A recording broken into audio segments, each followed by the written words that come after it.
Hey guys, it's Kristen with ICStarsQuilting.com. In today's video, I'm going to show you a little bit more about how I embellish my quilts. And spoiler alert, okay? I use this technique sometimes to hide some of the flaws in my quilt. So we're going to talk about some ways that you can embellish your quilt and just really add to the creativity of your quilts. All right, I have lots of tips to share with you today.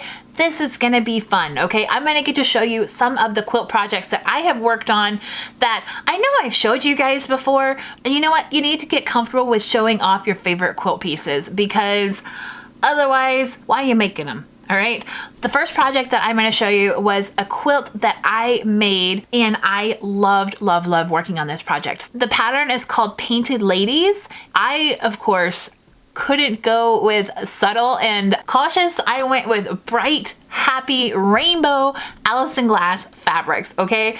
This neighborhood that my quilt is like the party neighborhood. It's fun, okay? Now the pattern didn't call for all the extras that I put on this quilt, okay? Let's look at some of the details that I added on here. I hand sewed all of these little buttons and embellishments on this quilt. Also, while I was working on it, I gave each house a little bit of a personality, right? Now let's look at this other quilt example that I have to show you. I'm gonna get to some machine embellishments in just a minute, okay? So if you're looking for something that is less taxing on your hands, wait just a minute, I'm gonna get to that, okay? Let's look at this one more example of hand embellishments that you can do. Now this is really easy. This is hand tying a quilt, okay? I did use like a thicker thread on this one, okay? So it's like an embroidery thread.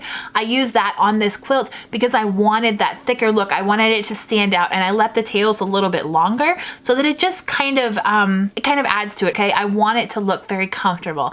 Now, this is a quilt that we use on our couch all the time, and I enjoy the hand-tied look to it. This is the stuff that you don't have to do the entire quilt hand-tied, okay? You can add a few here and there. You can add them to like the centers of the blocks or something, add some texture, add some beauty to it, make it really fun. Okay, next up, I promised you that I would show you some machine embellishment things, okay? Now, this is another thing that you can do. All those decorative stitches that are on your machine, if you have kind of one of like the more medium-sized models or whatever, you know what?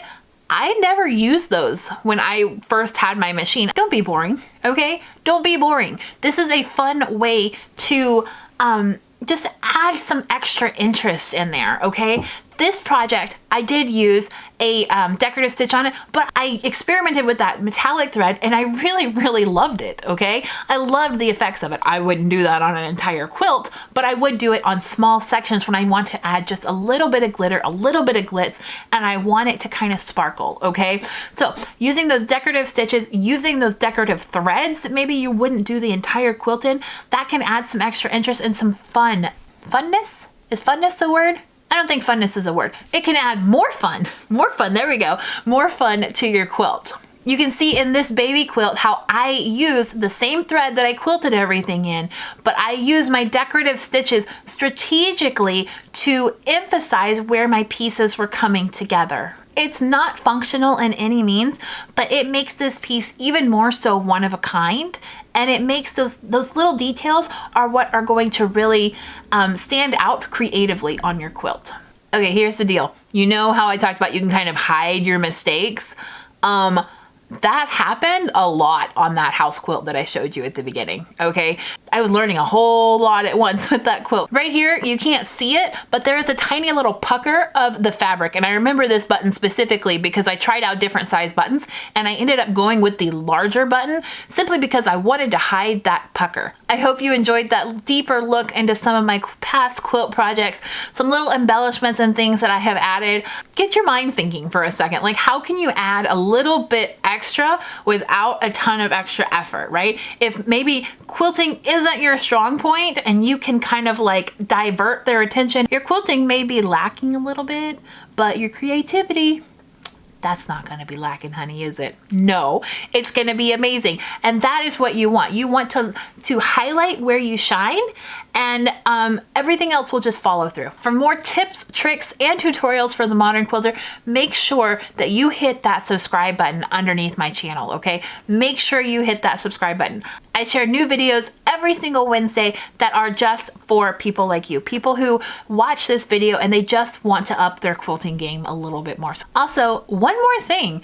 I would love to hear in the comments down below if you have ever tried embellishing your quilts, or as I like to call, hiding some of your mistakes, okay? Now, you can embellish just to embellish and have fun with it, but I kind of am about 50-50, to be honest, when it comes to it. Sometimes I'm embellishing because I want to add some more details to it and I want to have fun with it. Sometimes I'm like, oh, that needs to like not be there. Let's hide that, okay? Tell me down in the comments down below kind of which area you fall into and if you are excited to start embellishing some of your quilts. I would love to hear about it. All right, that's it for today. I am Kristen with ICStarsQuilting.com. I'll talk to you next time. Bye.